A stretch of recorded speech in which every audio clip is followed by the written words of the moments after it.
आप सबको मेरा नमस्कार। मेरे YouTube चैनल में आपका स्वागत है।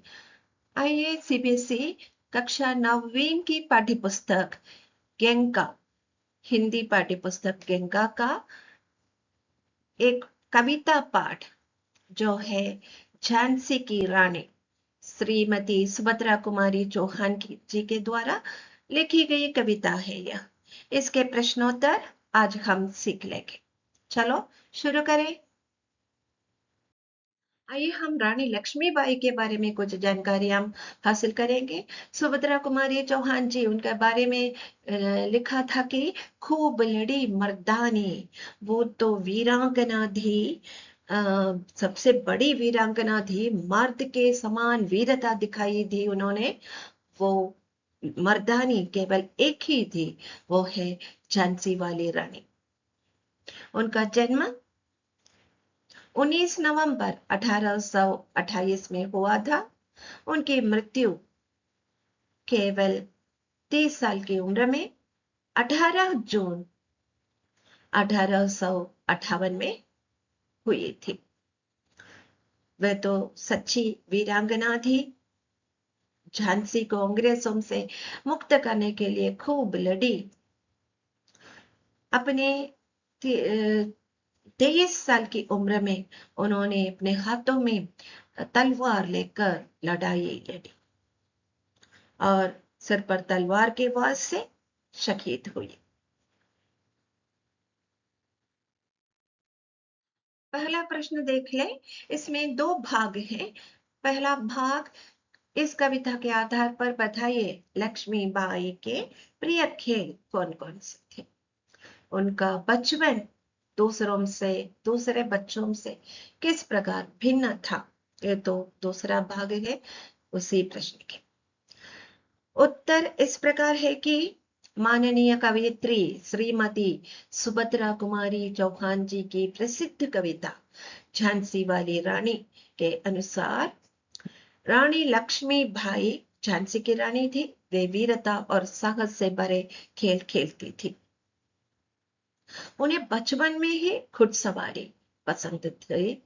तलवारबाजी यानी तलवार चलाना, घुड़सवारी यानी घोड़े पर सवार करना, धनुष बाण चलाना यानी bow and arrow using bow and arrow, भाला चलाना यूजिंग स्पीयर, और युद्ध कौशल अच्छी तरह वार करने का तरीका, उन सबसे जुड़े हुए खेल उन्हें सबसे प्रिय थे।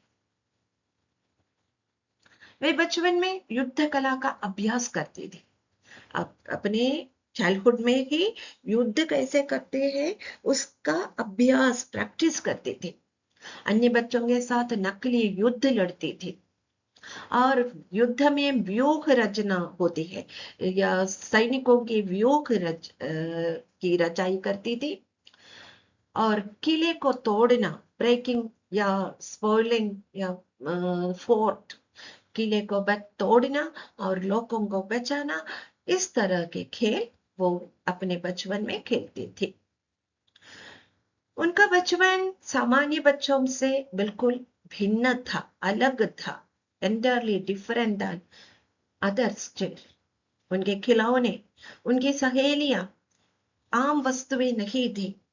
केवल खिलौने जो बच्चे अपने बचपन में खेलते हैं, ऐसे खिलौने से उनकी कोई रुचि नहीं थी। वे हथियार थे उनके खिलौने। शस्त्र चलाना सीखती थी, हाउ टू यूज वेपन।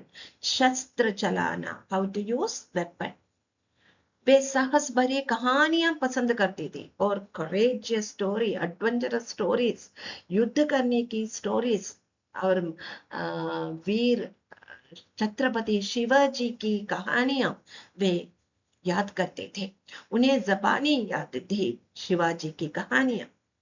वे उन कहानियों से बहुत मोटिवेटेड हुई, प्रेरित यानी मोटिवेटेड, इंस्पायर्ड। तो ये सब युद्ध कला, हिस्टोरिकल यूरोपियन मार्शल आर्ट्स या एशियन मार्शल आर्ट, इन सब में वे अद्वितीय थी। अद्वितीय यानी टॉप वन, नंबर वन। तो कालगति चुपके काली घटाएं घेर लाई।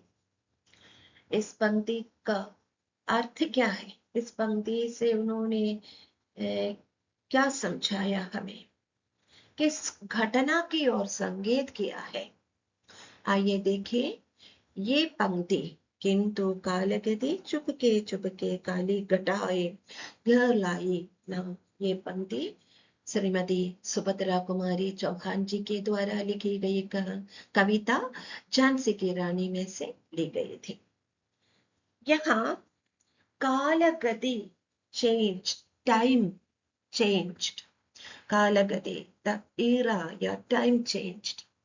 पहले झांसी में सब कहीं खूबसूरती और प्रॉस्पेरिटी छाई हुई थी, लेकिन देखो अचानक रानी लक्ष्मीबाई के पति राजा गंगाधर राव की मृत्यु हुई, यानी ही पास्ड अवे, रानी के पति पास्ड अवे।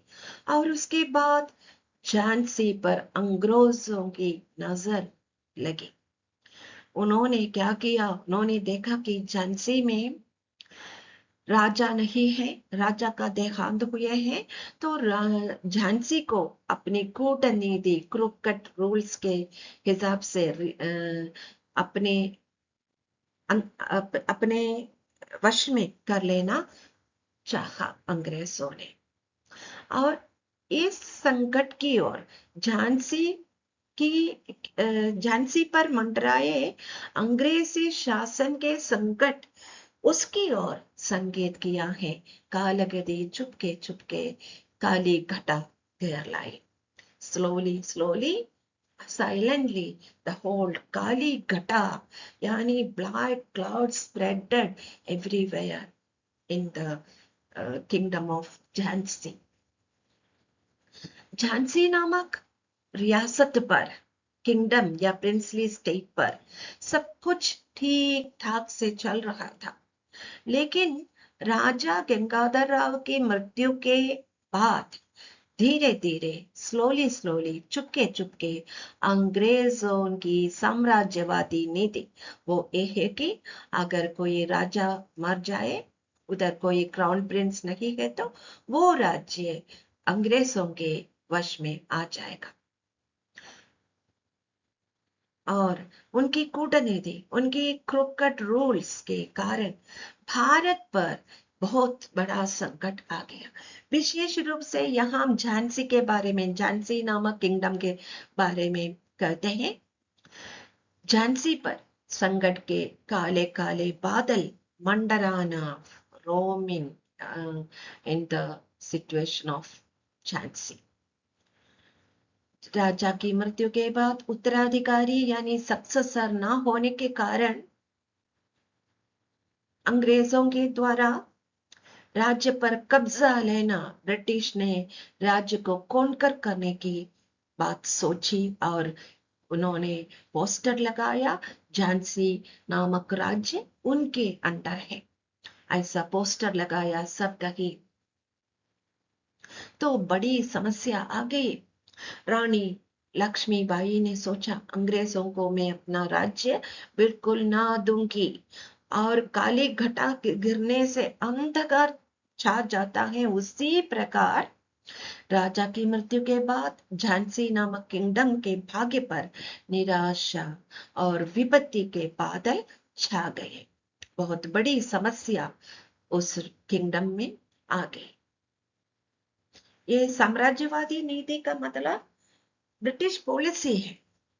अगर झांसी में एक दत्तपुत्र था, अडॉप्टेड चाइल्ड था, लेकिन अंग्रेज उन्हें उत्तराधिकारी यानी सक्सेसर अंग्रेजों ने नहीं माना, फिर अंग्रेजों ने झांसी को अपनाने की कोशिश की, झांसी पर पूरी तरह कब्जा लेना या कॉन्कर करने का तरीका बनाया। तीसरा प्रश्न दीर्घ उत्तर प्रश्न है। देखिए, महलों ने दी आग, झोंपड़ी ने ज्वाला सुलगाई थी। मतलब यह है कि राजमहलों के राजा महाराजा रानियों ने अंग्रेजों के विरुद्ध आग लगा दी, यानी लड़ाई करने का, संघर्ष करने के लिए तैयार हो गए। तो वहां की आम जनता, साधारण लोग भी अपनी झोंपड़ी से निकलकर उस ज्वाला को सुलगाई। उन्होंने भी इस संग्राम में, इस संघर्ष में या इस लड़ाई में भाग लेने का निश्चय किया और भाग ले लिया।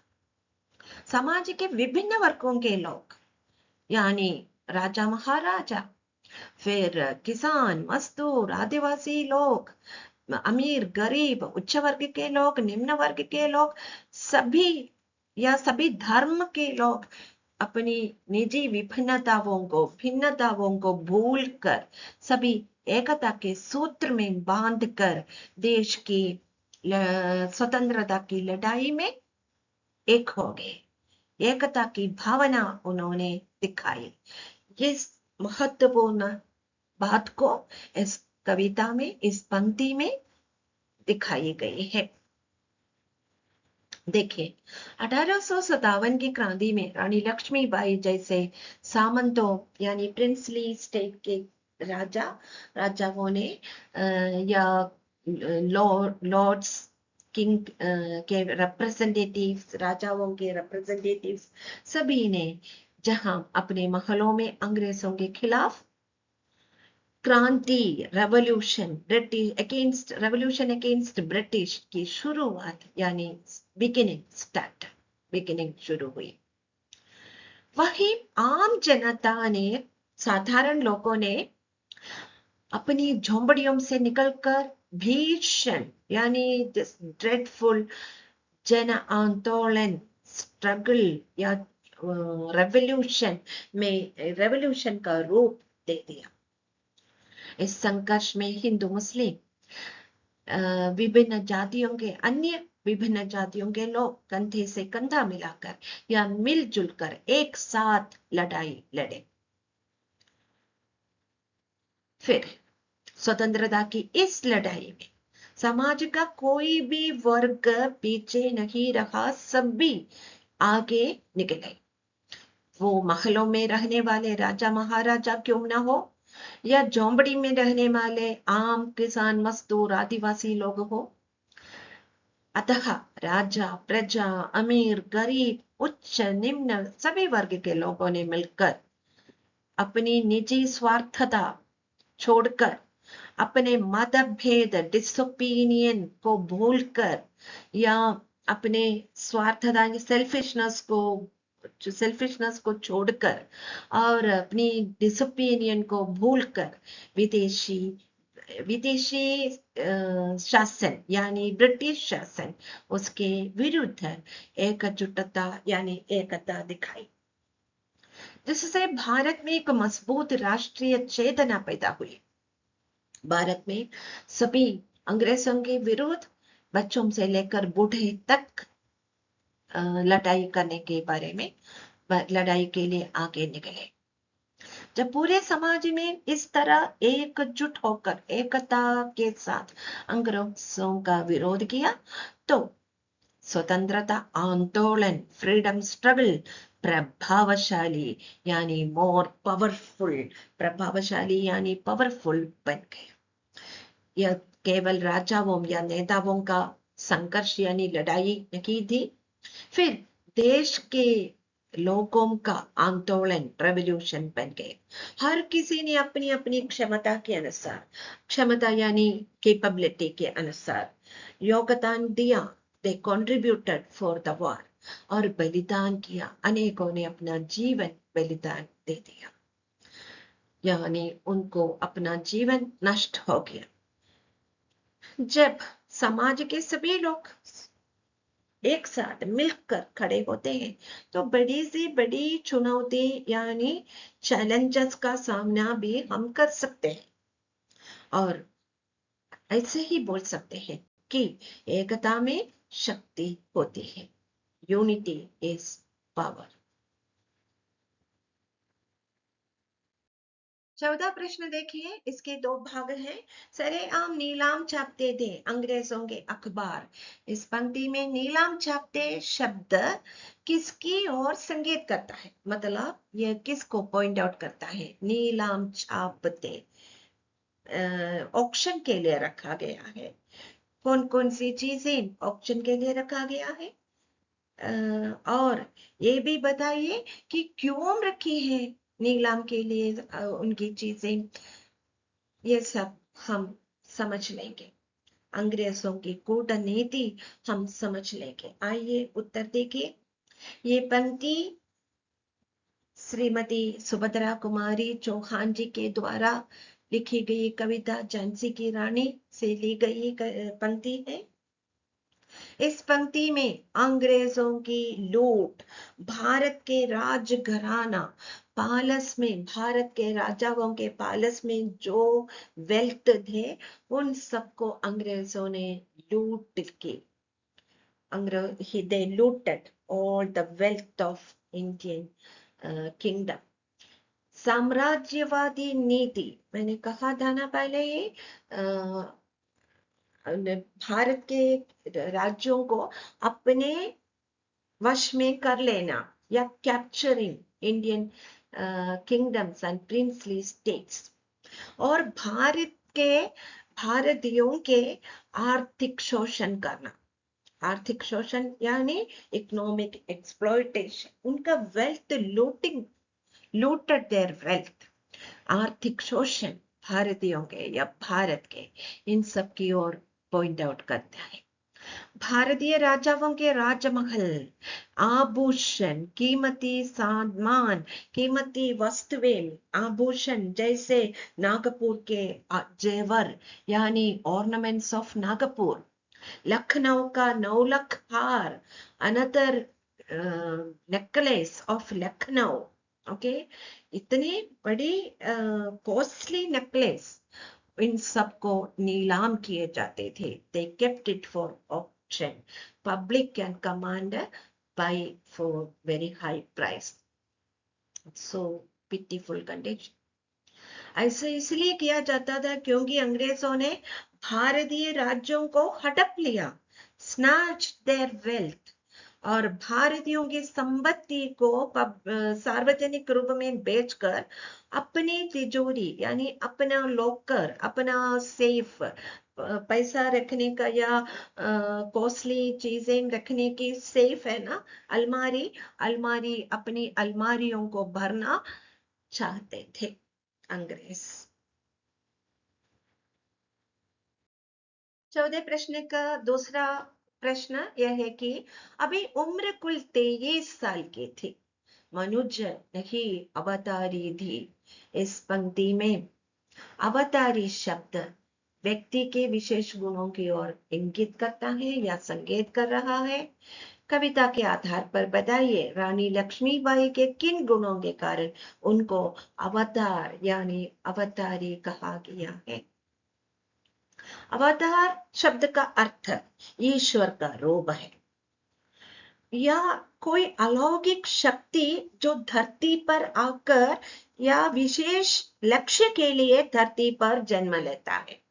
वो शक्ति धरती पर किसी विशेष उद्देश्य यानी दुष्टता का निवारण करने के लिए इस दुनिया में या संसार में जन्म लेते हैं।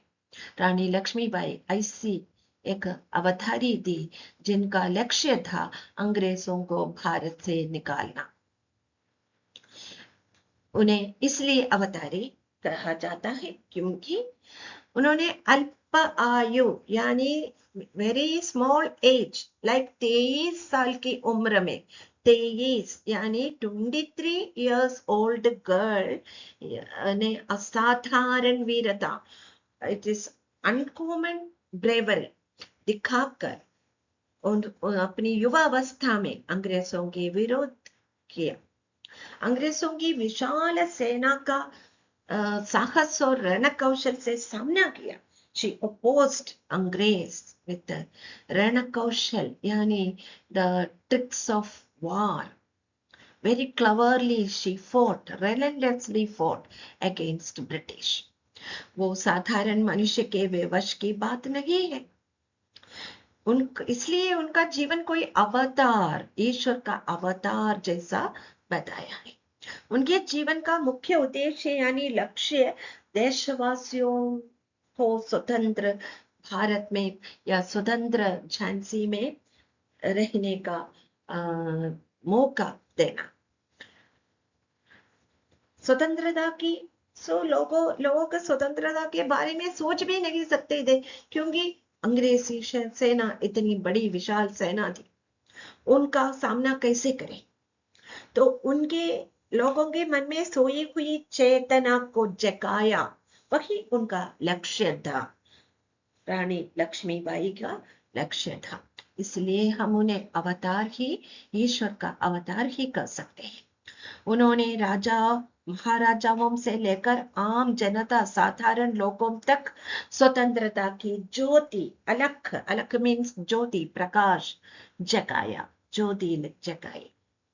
lit the light of freedom in the minds of thousand people, not only Raja Maharaja, common people. कवयित्री कहते हैं कि वो मनुष्यों का रूप में, मनुष्य के रूप में स्वयं वीरता का अवतार थे। उनकी जैसी वीरांगना संसार में कम है।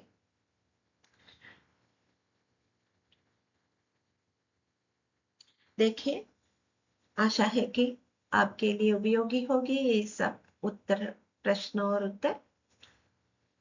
अगर आपको पसंद आए तो जरूर सब्सक्राइब कीजिएगा और अच्छी तरह सीख लें। परीक्षा में इसका उपयोग करें, फिर कमेंट्स भी दीजिएगा, लाइक भी करें। धन्यवाद।